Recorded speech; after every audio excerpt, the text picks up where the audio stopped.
It's around 8:30 on Thursday morning, and it's going to be another stinker. It's even hotter than yesterday, apparently. And the interesting thing about yesterday is it took a long time for the heat to taper off. Even around 5 o'clock, it was still around 36.3 degrees from a peak of 37. Now, normally by that time of the day, you'd be down to about 35 or something, but it was when I did actually go and have that get together, as I mentioned on the previous video, and when I got outside, it was still bloody hot. It really hadn't got down that much. It must have been the low 30s at the very least, I would think.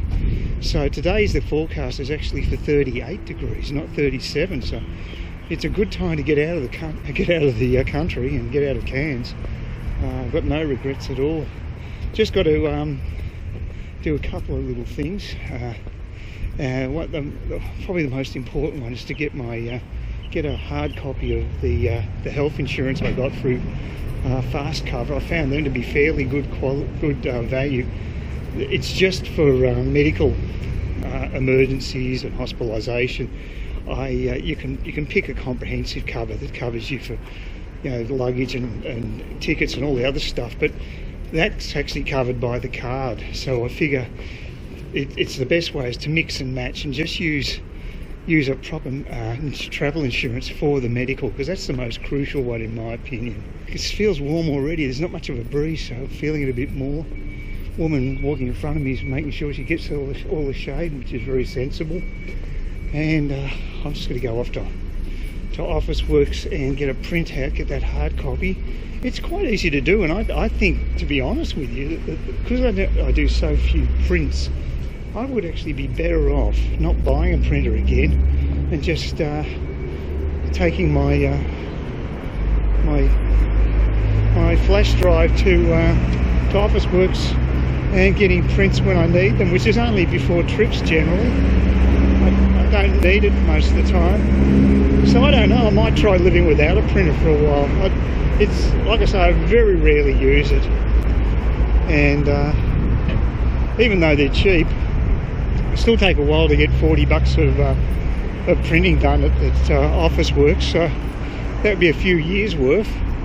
So, and in that time you'd have to get yourself another ink cartridge, so you're up for another 20 bucks, which I already paid, unfortunately. So I still might get myself a cheap printer because I've got the print cartridges, but that'd be the only reason. I don't know if there's really any reason for me to get another printer after that, so we'll see. I'll get an El Cheapo one for 40 bucks and see how I go with that. But seriously, it's not a bad option for someone who doesn't do much printing, actually, to go and do it at a place like Officeworks. I think for just a normal black and white print, it's about 6 cents or something, so it's all right. Colour costs more. I think one of them might have cost me 20 cents or something, I'm not sure, so that's getting up there a bit, but 6 cents you can't complain about. And it probably costs you a similar amount if you do it at home, and you've got all the hassles of compatibility with your hardware, and like I say, the printer manufacturers don't make money out of the actual printer, they make it out of the consumables that goes with it. So that's why they can often so cheap. They just want to get you hooked on their product and know that you're going to have to buy a print replacement. So that's their business model. Oh, no, not a cloud in the sky. Please consider subscribing to my channel if you think there's anything there of use to you, or entertainment or whatever. And either do that or give me a thumbs up, or if you're feeling really energetic, do both. That'd be great. But please don't ignore me. That's the worst thing you can do on YouTube, is be ignored.